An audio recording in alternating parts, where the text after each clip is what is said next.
Los autores es Cabanillas Mendoza Ana, Mora Zabaleta Marilyn Desiré, Valderrama Toledo Diana Maricielo, Bobadilla Romero Pablo Sebastián, Esquerre Páez Catherine Camila y mi presente quien les habla, Salma Marín María Tomás. Nuestro asesor y profesor es Luis Cabrera Verdes. Como capítulo 1 tenemos los conceptos fundamentales, que en el punto 1.1 es sobre qué es la extorsión. Bueno, la extorsión según el artículo 200 del Código Penal peruano es un delito que consiste en obligar a alguien a hacer o dejar de hacer con violencia para conseguir algún fruto y también que perjudique algún patrimonio. La pena varía según la gravedad. Si el hecho tiene mucha violencia o hasta lleva a la muerte, puede llegarse hasta la cadena perpetua.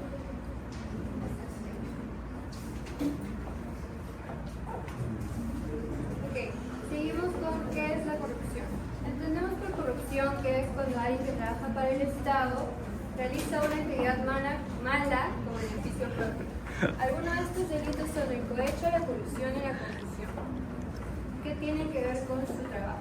Entonces, repito, entre la corrupción entendemos que es la actividad de aprovecharse de situaciones y de poder para beneficio propio.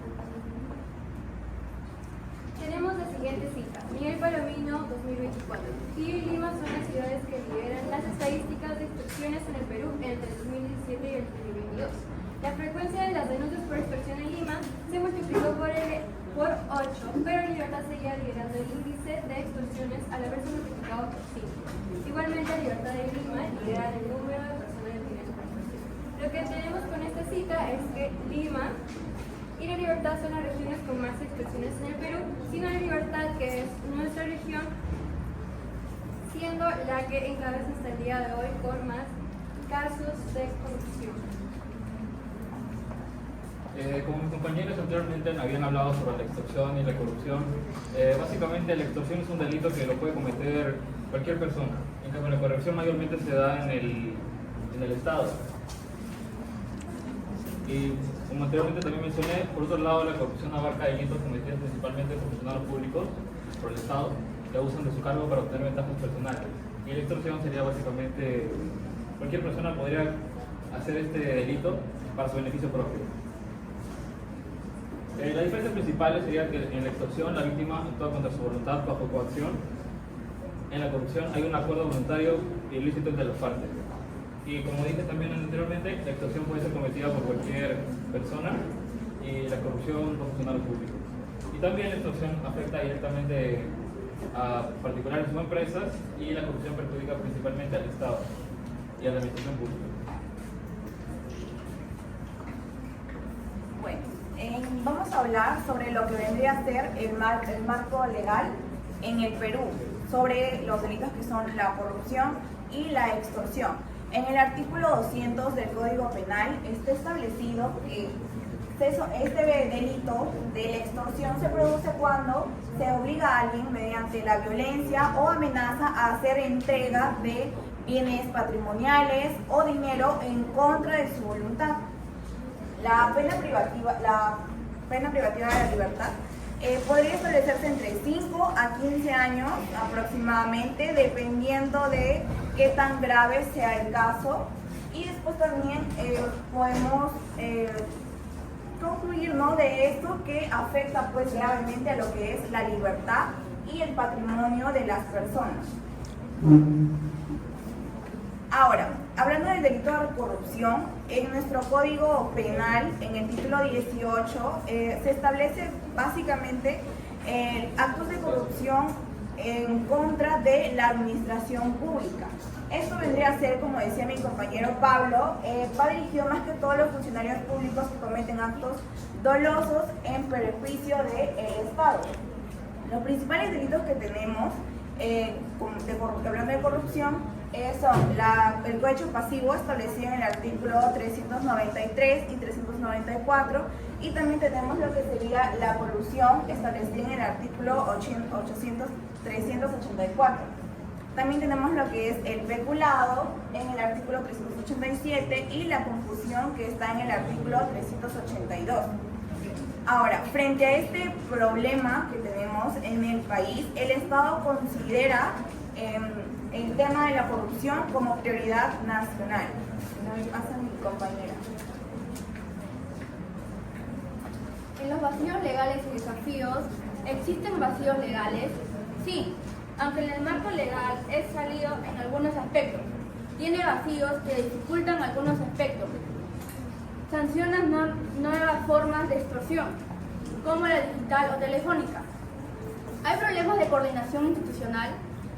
Sí, falta de articulación entre entidades, lo que debilita la implementación positiva de anticorrupción. ¿Se prioriza la prevención?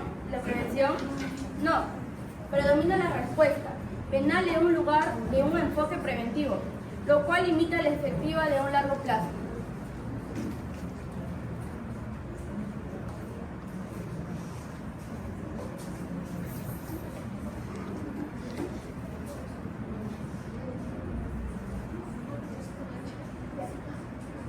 Ahora hablemos de los mecanismos de prevención y control.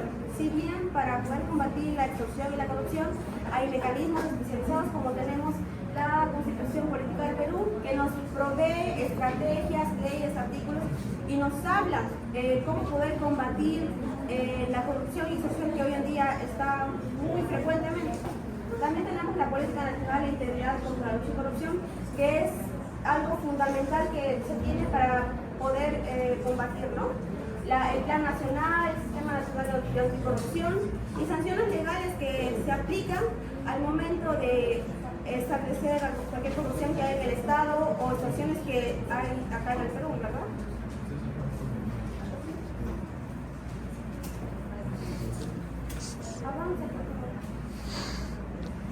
También tenemos las cooperaciones internacionales, así como hay también en nuestro Perú, como la Constitución, también tenemos acuerdos internacionales que hay establecidos con otros países para poder mejorar la integridad entre ambos y así poder combatir más que todo la corrupción, ¿no?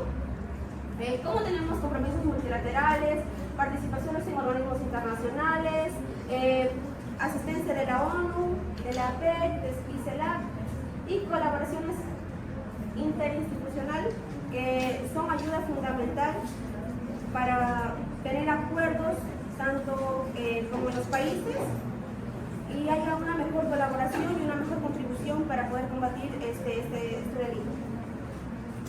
En conclusiones concluimos que tanto en el capítulo 1 como en el capítulo 2 la extorsión y la corrupción son delitos muy graves, pero a la misma vez son diferentes, ya que la corrupción es un acuerdo ilícito que hay en el Estado que hace que nosotros como ciudadanos perdamos la confianza en nuestro Estado, que prácticamente son elegidos para contribuir con el país, pero hay acuerdos ilícitos que no son correctos, que hay ahí en la Constitución, que no estamos de acuerdo con eso. Y por eso hay falta de confianza en los ciudadanos, nosotros como ciudadanos que tenemos hacia el Estado. Y la extorsión que solamente se le aplica hay una persona la que hace la extorsión. Y como vemos hoy en día que hay mucho, incluso estamos en estado de emergencia porque hay mucha extorsión, incluso con todo se agarra en la extorsión. Y hasta ahorita, a pesar de que haya sanciones legales, igual sigue la corrupción y la extorsión. Pero bueno, eso concluimos en estos dos capítulos. Gracias.